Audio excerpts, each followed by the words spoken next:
Ladies and gentlemen, let us move on with the next item in the agenda. It is a special brief on critical occupation list in Malaysia. What are the critical occupation in Malaysia? So let us find out together. Introducing our speaker, please welcome Mr. Colin Chong Yu Kiat. Please welcome. Thank you very much, Fazli.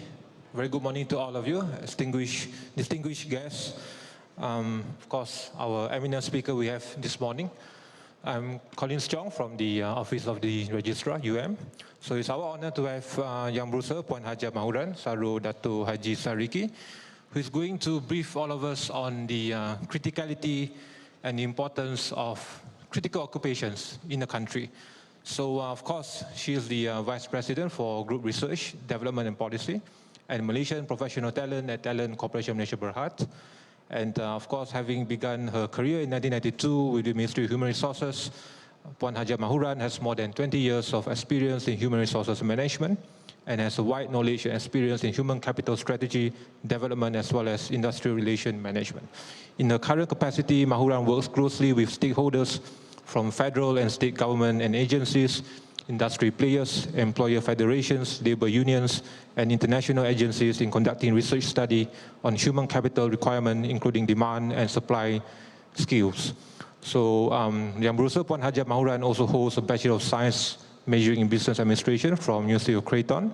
She is also a member of NAM, Institute for the Empowerment of Women, NIEW, and a member of Institute of Corporate Directors Malaysia, ICDM.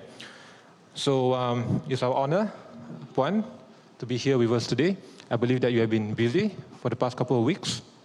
Yes, Colin, how are you? Long time no see. Thank you so much. You're doing well. Yeah, I'm quite busy actually. And even last week, I was in Kedah, for one program, for our Bakat Tempatan. So the program that we do in Kedah is Yes, Rock the School. Wow, that's interesting. So you have a lecture there? Yeah, yes, Rock the School. You can see the names is Let's Rock, right?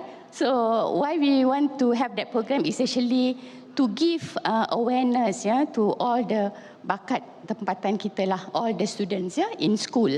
Because what we said to them is, don't look for only to become a doctor ataupun engineer ataupun accountant. Dia banyak lagi pekerjaan lain yang sentiasa diperlukan oleh industri. So I can see that today saya nampak kita punya rakan-rakan di dalam hall ini terdiri daripada all the representative from the IPTAs, Semenanjung, Sabah and Sarawak, and there are also IPTS, right? And also from the industry. So I hope that, maybe when we talk about what kind of job that is in demand by the industry, it will help the supply side, how to give offer to that. So coming back to the program on the Yes Rock the School, Colin, there's a lot of questions by the younger generation. One of the soalan that raised to us, Colin, is about why we cannot become influencer. You see, it can make a lot of money. So what do you think, Colin, from your perspective, from academia perspective? Yeah, I'm asking the moderator first instead of the speaker. So there's been this huge debate on the role of social media influencers and their purpose on the national economic development, and this huge dichotomy and architecture of how to incorporate their roles and their productivity in our national progressive economic transformation. So I believe that you have got the expertise, experience, speaking from a wide range of having this vast experience in the industry, as well as having this expertise in giving the true insights and forward-looking, knowledge on the role of different stakeholders in play, and how to incorporate the criticality of enhancing productivity as well as labor participation from a diverse range of different players in our national economy. So I'm sure that this session is productive. It will be really insightful to all our audience, and having diverse background of different industry players. And this is where I believe that Your next presentation will be of great importance. I'm sure that they'll be more than eager to listen to what you have to offer. Yeah. Okay, yeah, I agree with you, Colin. So I think now my time for my presentation. Sure, the floor is Right, yours. Thank you.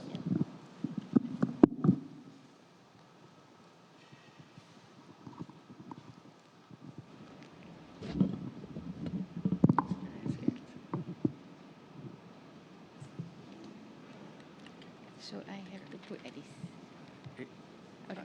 Okay. All right. So my presentation today, I just categorizekan lah ya topik yang saya akan share adalah pertama of course about kita punya critical occupation list ya. So bagaimana ia ditubuhkan and kronologi ya, and what is the benefit ya to all the to Malaysians ya. Kedua, saya akan juga share tentang the MyCOL untuk tahun 2022-2023, the latest one, the findings of the occupation tersebut. Dan of course the third one, we are talking about the National Skill Registry. This is a pilot, okay, and we also share the methodology and platform.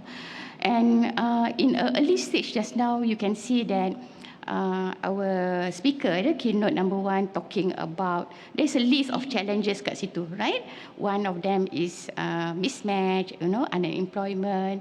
So the reason why the COL is developed, this is actually under the document of 11 Malaysia Plan. Okay, to address the skill mismatch, so the government actually instructed Talent Corp working with the ILMIA, that is Institute of Labour Market Information and Analysis, now is under DOSM, okay, to construct the COL, to identify occupation that is skill and sought after. Okay, so of course during that time, okay, just to share with you, kita tak ada experience pun. We don't have experience how to build up. Yeah, of course, we work closely with the international organization, that is World Bank. Yeah, and because we want them, their expertise to guide us, how to develop. And the two countries that we benchmark is Australia, second is the UK.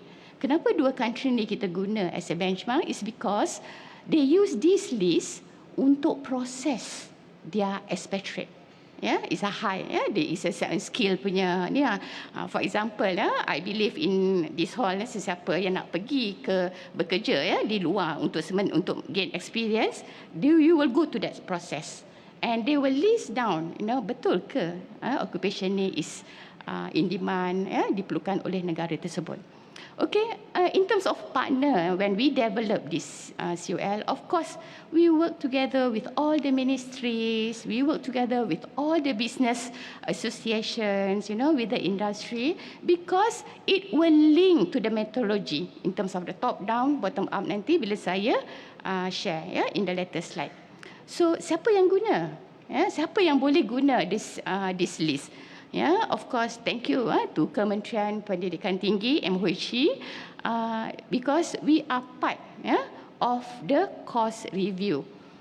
Bila kita berada di dalam jawatankuasa disebut, kita berkongsi maklumat from the industry supaya tuan-puan dan puan-puan yang berada di dalam bilik mesyuarat itu boleh berbincang what kind of courses and what kind of skill that needed to our graduates.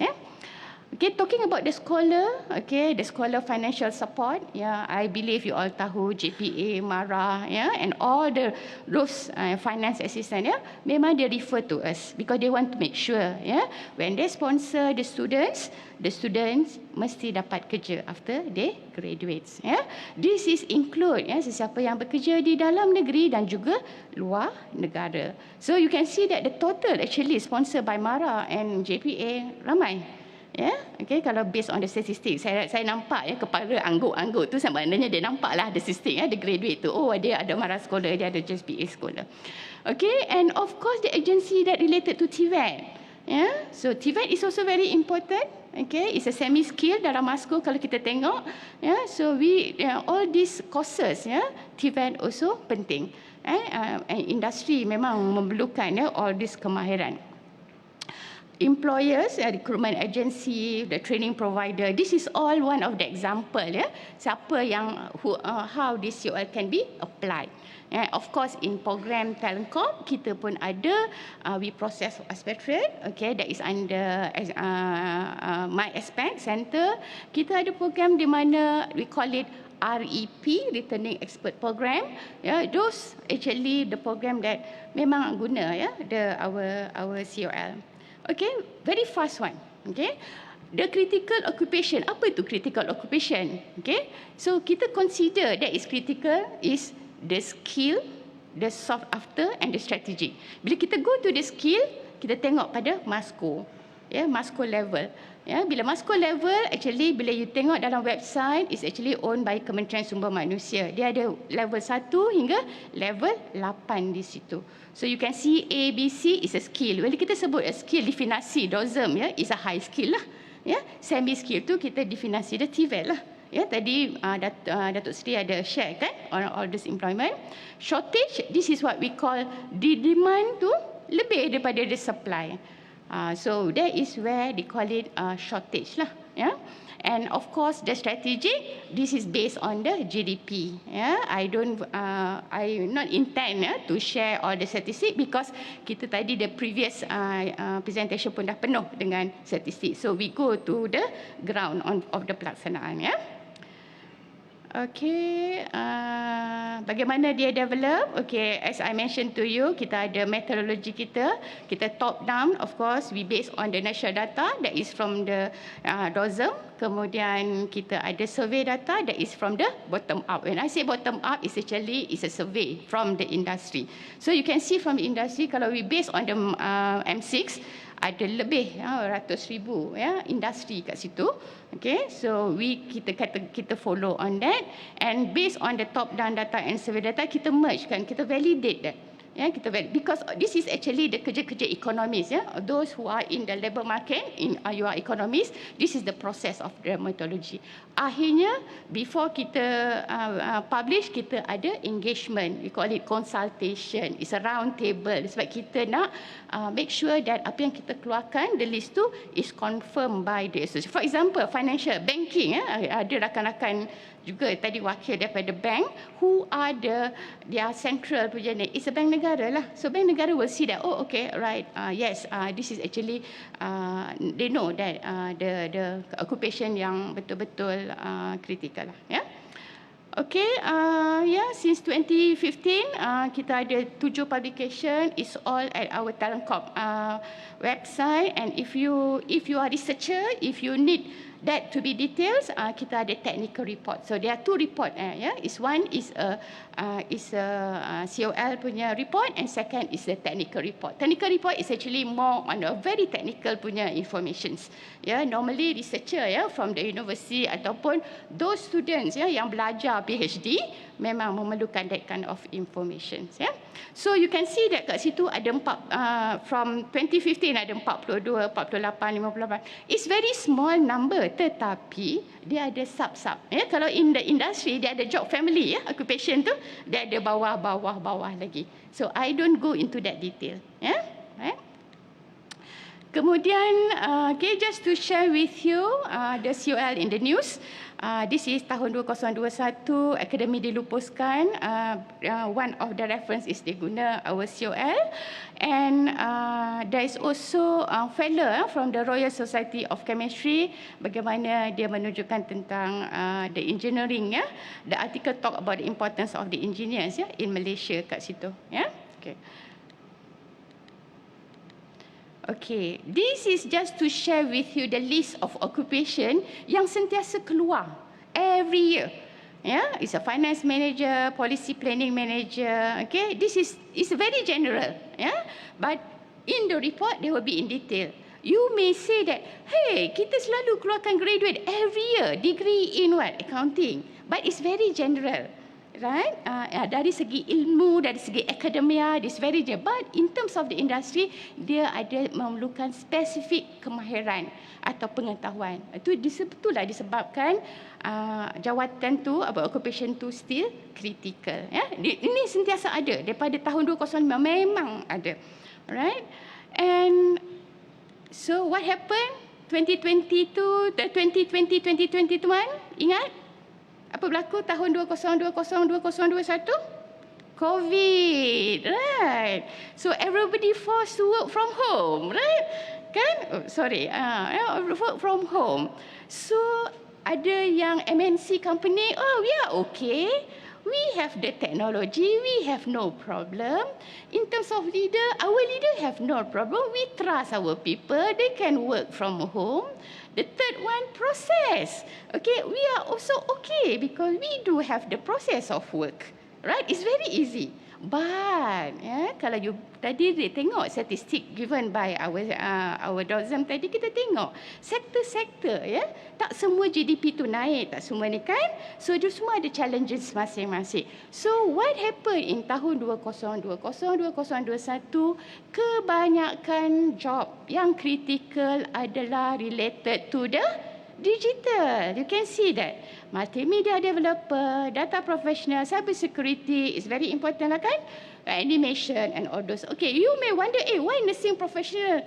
Gosh, you can see that apa berlaku dengan kita punya perkhidmatan healthcare kita during the COVID? Yes, is I would say upside down kan? But thank you to our government, thank you to all those people who are in the healthcare sector. They did a very good job, kan? To make sure that we are all intact, kat situ. So this is the example of the new digital critical occupation, the key finding. We just ambil 3. Okay, I just put here.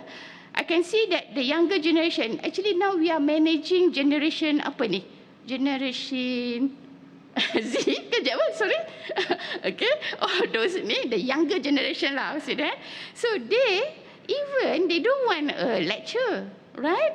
They just want to do all this. Okay? They kata lecturing is very boring. They need all this kind of work. Animation, modeling, all those lah. I pun tak tahu. Even though I have a mother of 3. So the mindset is very different in terms of dia punya ni.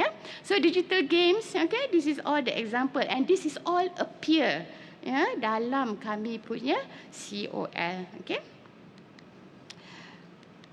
Okay, alright. So kemudian bila kita kata critical occupation, and tadi kita sebut pasal the gaji tadi, DOSM cakap pasal gaji, is actually related to the kemahiran. That is a skill. So you can see that I think bahagian industri well aware lah, especially from the HR. When you have the GED, this is the job, okay? And there's a requirement of education. There's also requirement of the skill kemahiran, right? So with that, you can see of each job, because in 12 Malaysian Plan, kita diberi mandat daripada oleh Ministry of Economy untuk deep divekan lagi the COL kat situ. Maknanya kita dah tahu occupation in demand dan kita nak tahu apakah kemahiran untuk the occupation di situ. Sebab in the negara-negara yang maju, you can see that the pay pun akan based on the kemahiran. Kita nak move to that. We want to bring the country to that angle kat situ. So that's where in COL 2022-2023 kita deep dive a pilot to 3 sektor di situ, iaitu aerospace, construction, manufacturing, food processing, untuk kita tengok the kemahiran of each. You can see the 3 sektor tadi ada dalam the list of DOSM tadi, right? All this industry is in terms of GDP. Manufacturing, food processing is big, so we just ambil small, on the food processing kat situ. Okay, and this is the key finding of the 2022. Okay, dalam aerospace ada 9, ada food processing ada 8, and construction ada 24 di situ. Okay, and this is all the example. This is all the states lah ya, kat mana it based on the survey. So kalau you can tengok Selangor tinggi, Johor tinggi, tetapi Pulau Pinang is based on the survey that they collect data lah. Ya. Dia collect data tu ya, tetapi kalau kita tengok ya dari segi GDP semua, Pulau Pinang have a very high GDP jugalah kan kat situ. Okay, we will share this slide to all the participant later by the secretariat. You can just follow through, and if you have you want to have a further discussion, you can contact our group research of Talent Corp. Okay, this is the example of aerospace critical occupation. You can see that number 1 is mining engineer. Okay, their top field of study. Tengok engineering, manufacturing. Okay, automation kat situ ada. Top special skill I sebutkan kat situ. Analyze data to inform operation decision or activities. You see, data is very important. Ya, this is dalam aerospace. Ya, kalau you tengok. Kedua is a top future skill kat situ, data analytic. Masih lagi data analytic, system design, internet, IoT, and top training leader AI. Yeah, I believe you all are aware of this AI punya this. Yeah. Second is mechanical engineering technician. This all related to TVET. So kat situ ada list lah, what kind of study, apa top specific skill dia, future skill semua, and etc. lah, ya. Yeah? And spray painter and varnisher. So maybe kita kata, oh kita betul ke, kita critical ke dekat aeronautical ni spray? Adakah kita build up the ni kan? So this is actually under MRO lah, ya, yeah? Under diorang punya one of the subsector lah of the aerospace kat situ. Food processing, manufacturing, one of the 3 example also, environmental and occupational health and hygiene professional. Of course, in the food processing, hygiene is very important. So that's where kat situ critical, environment pun sama. Okay, medical imaging, okay, equipment pun penting dalam food processing, and also food related product, machine operator. Still critical to that. Okay, this is the example of the construction. Ada banyak lagi, so we just give the 3 example lah ya. Industrial and production engineer. I cakap tadi all the engineer sebenarnya memang banyak actually. All in demand, banyak ya. Tetapi banyak isu lah why the talents tak fill up ya, because tak nak pergi Pening, tak nak pergi Johor, tak nak. Okay, so I believe you all semua setuju kat situ, right? So that is the challenge kat situ ya. And construction supervisor pun ya. Adakah kita masih nak memerlukan, adakah kita tak ada bakat tempatan untuk jadi construction supervisor? Okay, for you to think of lah ya kat situ. And welders. Orang kadang-kadang kata welders, mak saya nak kerja welder. Kadang mak kata kenapa nak kerja welders? Okay, tak glamour, right? Betul tak? Yeah, so there are something, is a mindset that we need to need. But in terms of whether in demand, yes. Whether they make money, yes. Yeah, from our analysis, from our technical report, welders gaji dia boleh mencapai 8,000, 10,000. Yeah, okay. Alright, so in the 12 Malaysia Plan, I sebut pasal National Skill Registry, memang just extract lah. This is all the document. And why we need that is because in Malaysia, this one I think you are academia, yeah? You know that for the occupation, yeah, bila kita sebut pasal pekerjaan, adakah Malaysia mempunyai standard of pekerjaan? Jawapannya, ya. Okay, apakah itu standard pekerjaan? We call it MASCO. So who are the owner of the MASCO? That is Kementerian Sumber Manusia. Okay, in terms of industry, okay, adakah kita ada standard of industry? Kita kata ya. Okay, which document that we refer to is M6, Malaysian Standard Industrial, and who owns that? That is Ministry of Economy, that is Department of Statistics. And the soalan, do we have a standard of skill? That is where we are yet to develop. Yeah, we are yet to develop because we want to make sure, yeah, all in Malaysia will refer to one buku, yeah, for the occupation, one buku for the industry, and one buku for the skills. Okay. Okay, this is all the methodology. I don't have, this is economist work lah, yeah. We, of course, when in the research, we have to come up with the methodology, how we want, what is the approach, and this is all the one that we need to do lah, yeah. And we do a platform, we build up a platform. Kemudian kita divide into the skill, basic, technology and also very specific. So in the basic ada macam-macam kategori lah kat situ lah. Teamwork, writing, numeracy, ada 10 kat situ ya. Specific skill pun kita ada ya. All those category and technology pun kita ada and all those ya. Dan di situlah ya where we hope that our work ya from research of Talent Corp, we can provide you all the information from the demand side and from the supply side so that we can produce a quality and enough graduate plus the TVET. So my presentation will end with the video. Okay, thank you.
Okay, with that, thank you very much.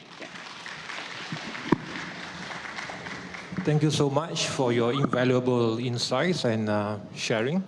Now comes the interesting part. I'd like to open up the floor for questions. I'm sure that there'll be a lot of questions maybe regarding this critical occupation leaves and the whole spectrum of different debates as to what constitutes a critical occupation and the role of other stakeholders and all that. So anyone from the floor? The mics are there. We have 2 mics on the floor. So feel free to come to the mic and just state your name, affiliation, and just pose your question directly to our speaker today. Yes, please.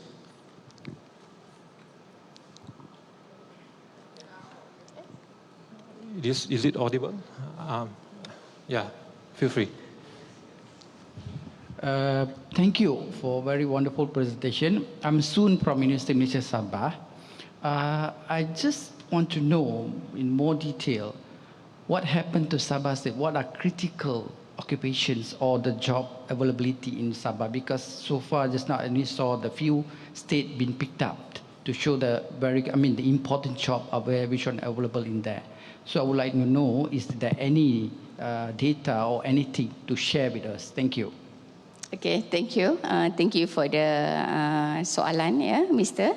So talking about the Sabah, yes, we do actually reach out all the industry of the Sabah. It is also stated in that, but the number is very small. Okay, so that's why I don't put it into the presentation. So if you want to have the detail, you can contact me offline, and then we can have a discussion on that. And you can see in the video moving forward of the COL, we will go to the regional.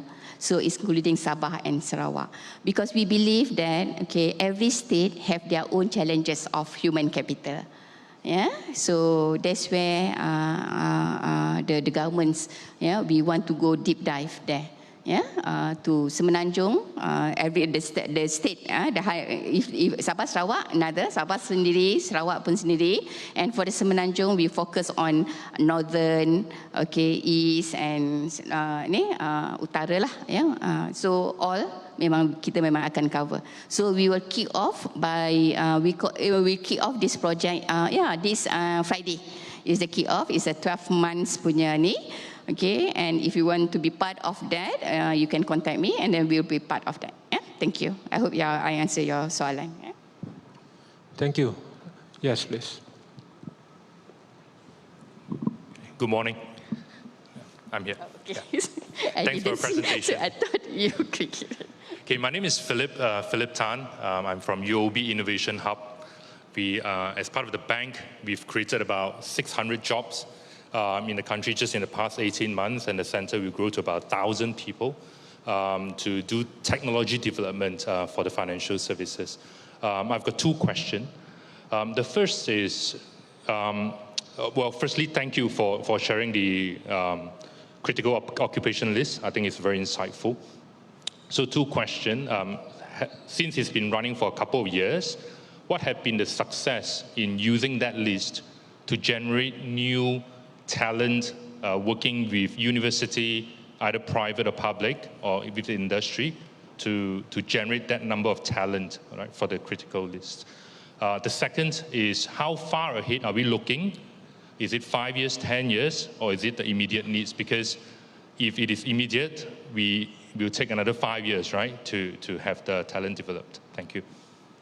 Okay, thank you for the two questions. Okay, it's a very, I would say, a genuine punya soalan, yeah. So first, talking about the assess rate, yeah, kita punya achievement rate. So that's where I mentioned about the application, who apply that. Yeah, one of them is IPTA, IPTS, you know, how they change their courses. Okay, how we measure that, you can see in the IPTS, confirm those students who study IPTS semua dapat kerja. Because this is all aligned with the industry, correct? Who are from the IPTS, you have to say yes to me. Okay, right? Okay, IPTS, okay, you can see the statistic of the graduate employability. Okay, meningkat, right? Okay, I work closely with the bahagian MOHE. We work closely. We want to make sure that all the graduates, okay, yang belajar habis, okay, ia dapat kerja. And of course, you can see that from statistic, ada berapa ratus ribu yang menganggur? 500,000. So there's a lot of reason there. Yeah. So that is my answer to that on the assessment. So, okay, that is the reason why in one of the year, okay, we call World Bank again, okay, after a few years, for them to do the assessment, okay, of that COL. Because we want to make sure that whether the framework for the 2015 is still can be applied to the current year. Yeah? So this link to your soalan nombor 2, okay? And how we want to measure, how we want to see the 5 years akan datang. So that is the reason why the mandate given is we have to do it every year. Sebab we believe, bukan believe lah, we know. Business is very evolved, right, sir? You are from the industry, right? And even MNC, they do their punya business plan, it's not 5 years. It's 20 years, it's 30 years.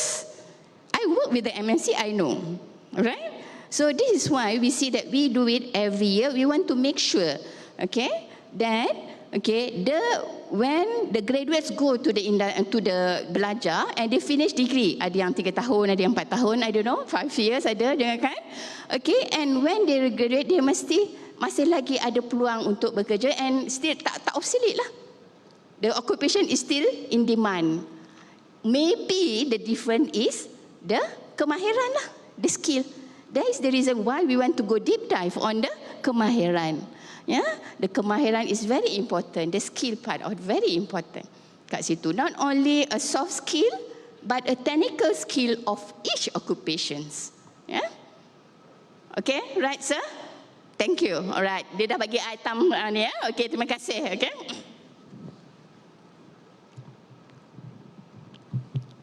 Yes, please. Good morning. My name is Charles Ng. I'm from Orchard Wellness. My question is this. Do you have data to predict jobs that do not exist yet? Thank you. Okay. Thank you. You are talking about the future job. Do we have the data? We have information, but we don't have the data. Okay, and maybe that is where we will include that in our upcoming project. But talking about the projection data, supply and demand, we also at the same time in Talent Corp research, we also work together. This is also a mandate given by the government, is the projection on the supply and demand. When talking about the demand, that is the data demand. So the data demand is actually not only current, it's looking for the future. So wait for until October, sir. I will share with you. You keep my number, my contact. You can email to me. I can share. It's a high level. How many engineers we need, because in our projection, it's until 2030 and also until 2050, if not mistaken. There's a modeling, we call it. Yeah, the modeling, of course, labor economists, you are aware of that. This is where all the policy makers from Ministry of Economy, if our YB to announce to semua, it's actually come from that modeling. Okay, sir? Okay, October. Thank you. This year. Okay. Good morning. My name is M. Jiong from Universiti. We are a digital transformation training provider. Thank you, Puan Haja, for the sharing on especially the findings on the aerospace, the food manufacturing, and the construction industry. Those are very insightful instead. So I guess following that, my next question is that are you perhaps aware of any government initiatives that's on the way to help fill those gaps in the skills that were identified in those findings? Thank you. Or can you share with us? Thank you. Actually, I didn't get your soalan. In the findings for the aerospace, the food, the processing, and the construction industry, which were I understand, the key sectors, there was a focus in the latest studies. There was a list of skills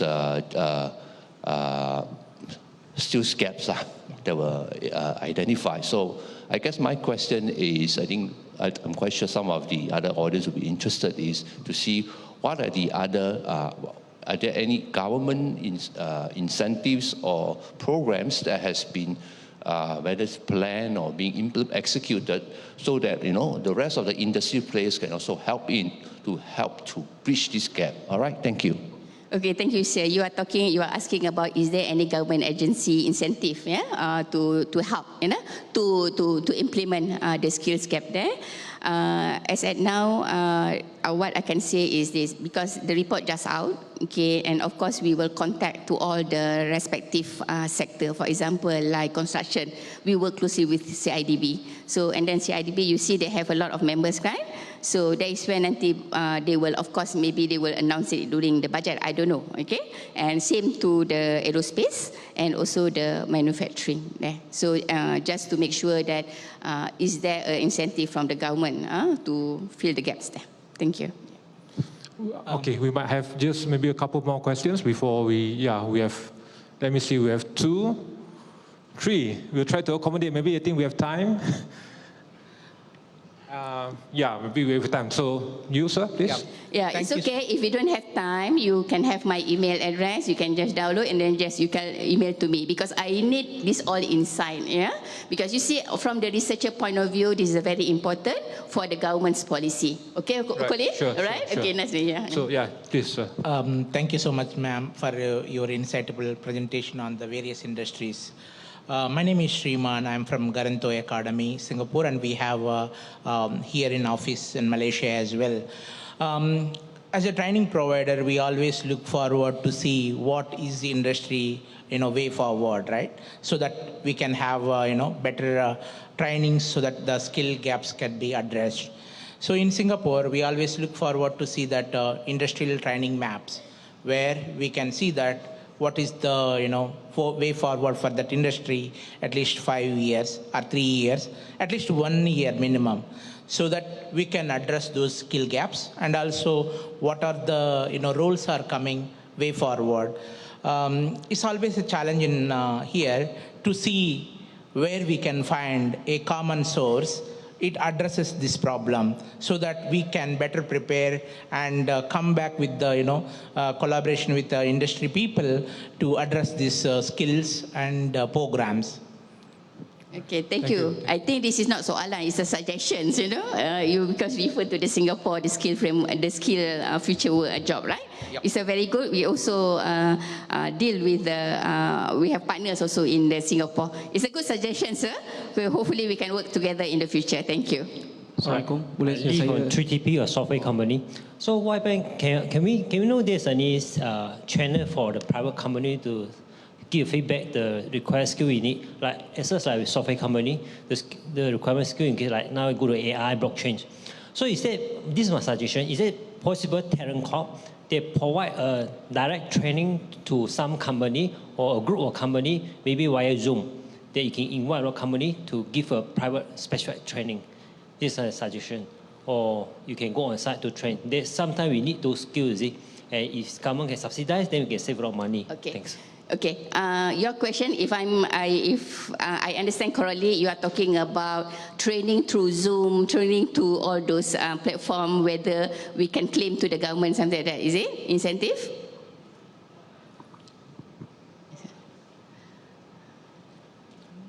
What if let's say I require AI training to train my colleague?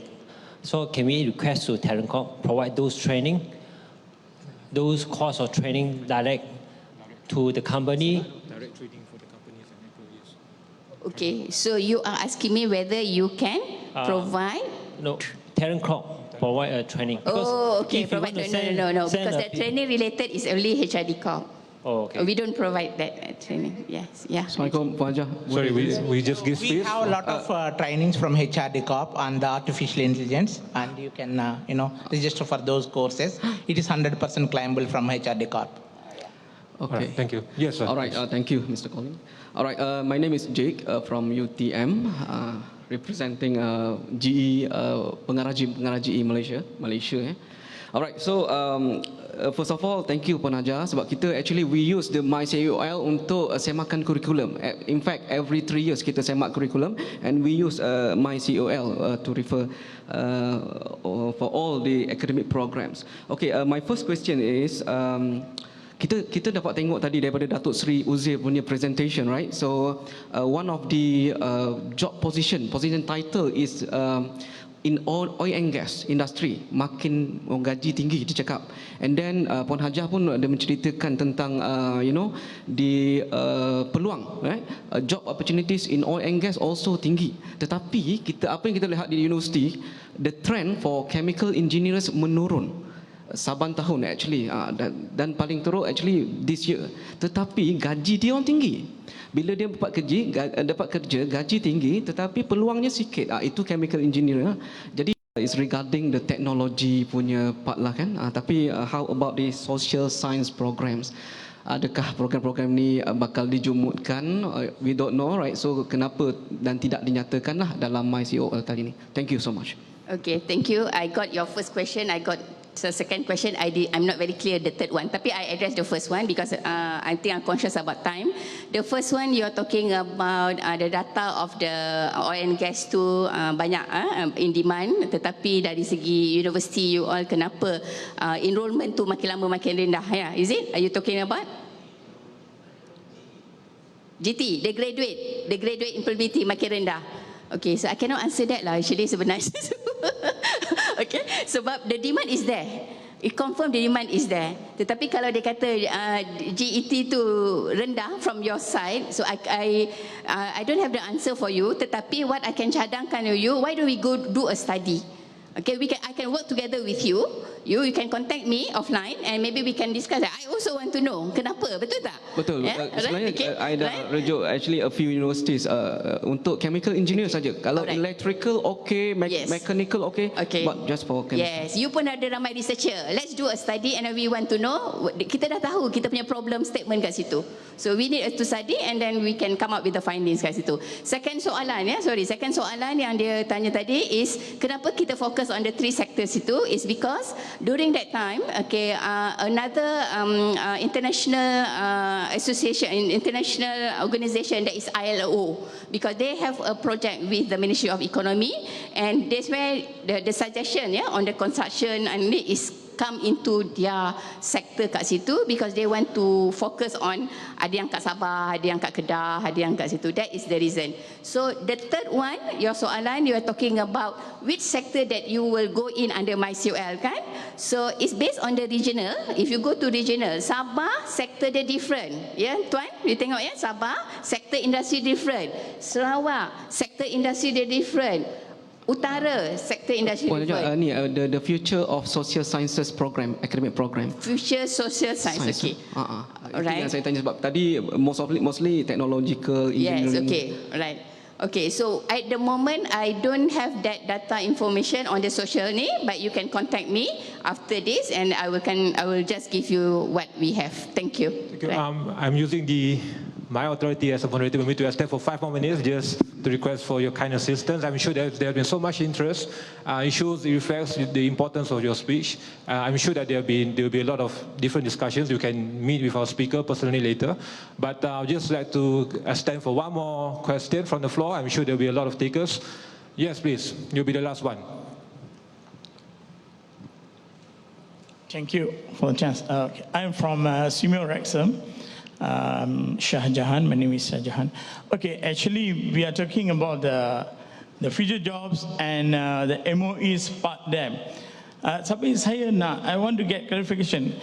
Link dengan KPPM, dengan the Ministry of Education, maksudnya drop out tinggi sekolah, di sekolah lagi, the students are not coming.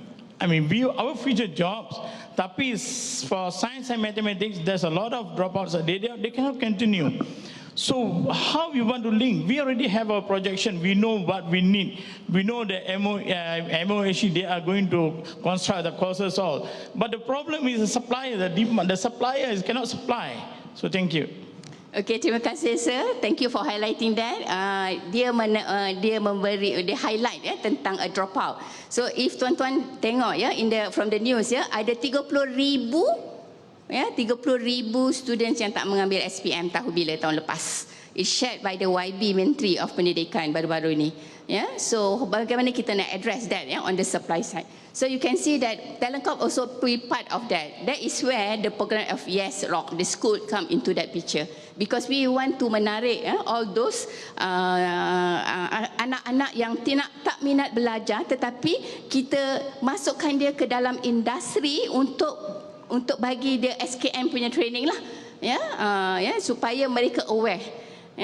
Di situ kita actually work together with the Penang punya states, and even I can share with you in a different punya ni, there is a video di mana especially from the B40 kanak-kanak ni, anak-anak ni semua from the B40. When I say anak-anak, the terms that using by the Ministry of Education is anak-anak ABC. What ABC means? I record what YB say, anak-anak yang baik lagi cerdik. So this is where kita nak go bagi pendedahan kepada those anak-anak ni untuk mendapat pendedahan awal. Saya bagi contoh bila kita bagi the circuit macam bateri wayar warna hijau ke warna ni kan. So bila dia pasang and dia nampak lampu menyala, I can see dia punya face so excited. So excited. So kita yang melihatnya pun kita rasa happy. And even dah ada company yang ambil dia, and bila kita interview dia kata saya suka, saya gembira, saya belajar. So bagaimana nak menarik minat untuk kanak-kanak ni sir? So we need a teamwork, working together from the parents, from the community and from all of us to achieve that. Thank you. All right, I think that will be all. Thank you so much for all your participation, your support, and it has been great. It has been so insightful, and we believe that the audience will be much more enlightened after this from all your insights. And thank you so much for your participation today.